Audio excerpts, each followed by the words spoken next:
Karl Marx, the original communist, a man who proposed an alternative to capitalism in the mid-1800s during the Industrial Revolution.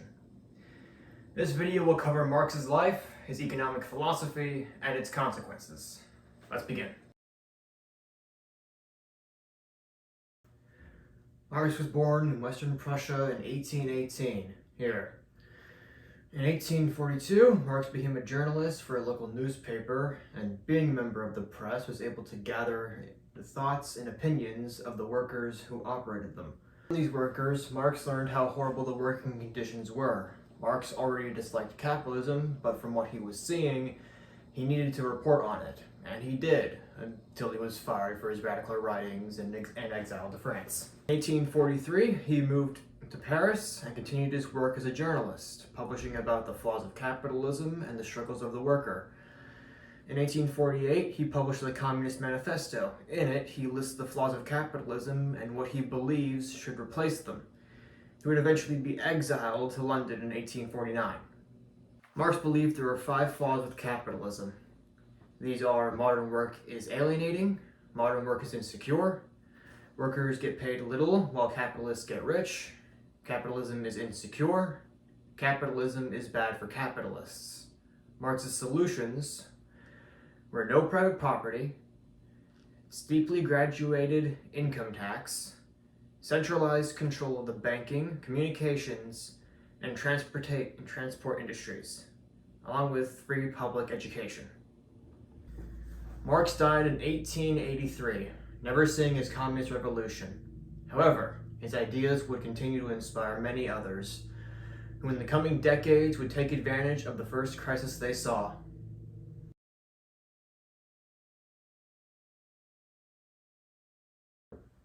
It's 1914. A Czechoslovakian driver escorting the heir to the Austro-Hungarian throne makes a wrong turn, and a Serbian terrorist kills the prince. This leads to Austria-Hungary declaring war on Serbia. This then pulls in the Russians, who pull in the Germans, who pull in the French, and then the British Empire.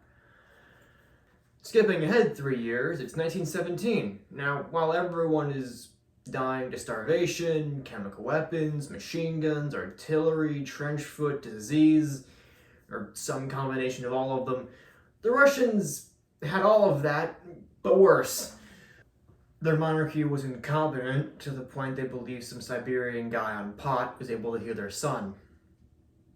Wish I was joking.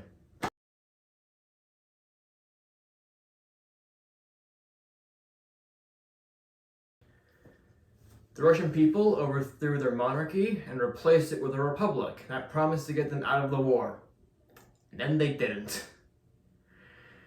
So the people, led by a communist named Vladimir Lenin, overthrew the government, which they did. Then they surrendered the Central Powers, which was Germany and Austria-Hungary, and then they decided to focus on themselves. So how did Lenin do? Well, overthrowing the government caused a 3-year-long civil war.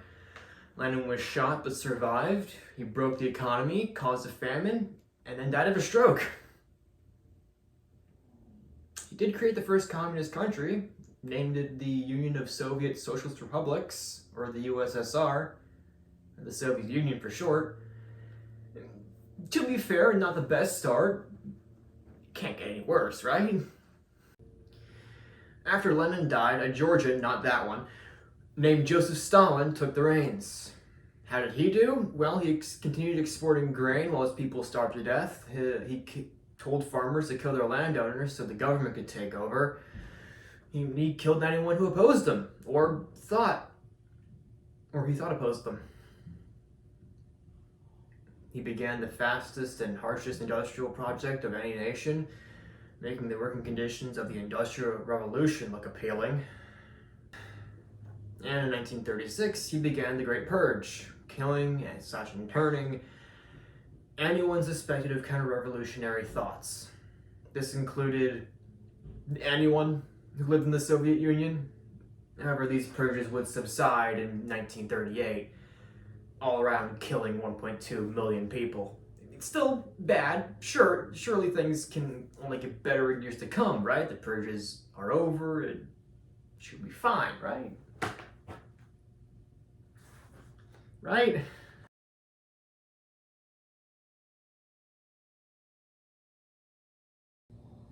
So it's 1940. Nazi Germany has just killed Poland, Norway, Denmark, the Benelux region, France, and is bombing the hell out of England. Stalin and the Soviet Union could really care less. They got their half of Poland and things seem to be going well. And honestly, Stalin didn't really care. He simply saw it as a fellow socialist country ridding the world of democracy and capitalism. Until the Nazis invaded the Soviet Union in summer of 41.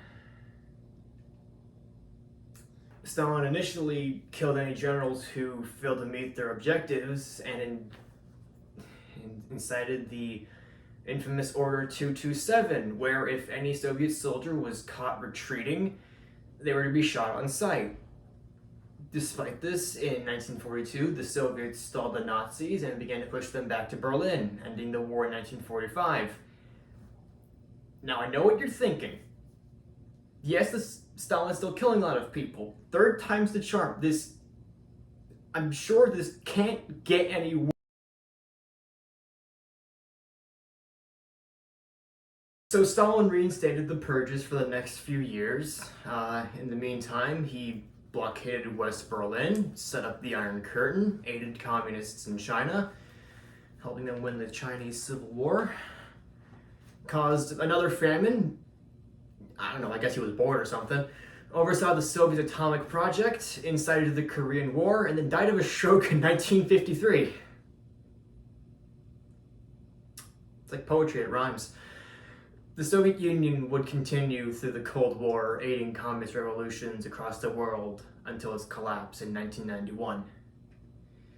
In total, communists have ruined the lives of over 1 billion people, have led to famine, genocide, indiscriminate killing of their own people, and communism still exists and is being considered as a better alternative to today's democracies. Why? Why is this even an option?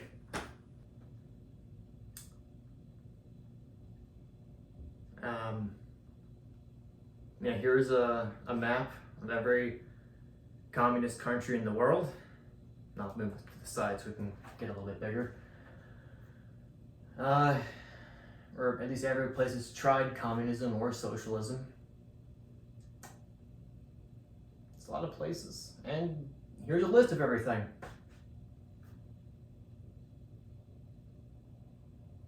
This was kind of fun. Hope you enjoyed. And maybe I'll see you next time. All right, bully atheists for a couple minutes.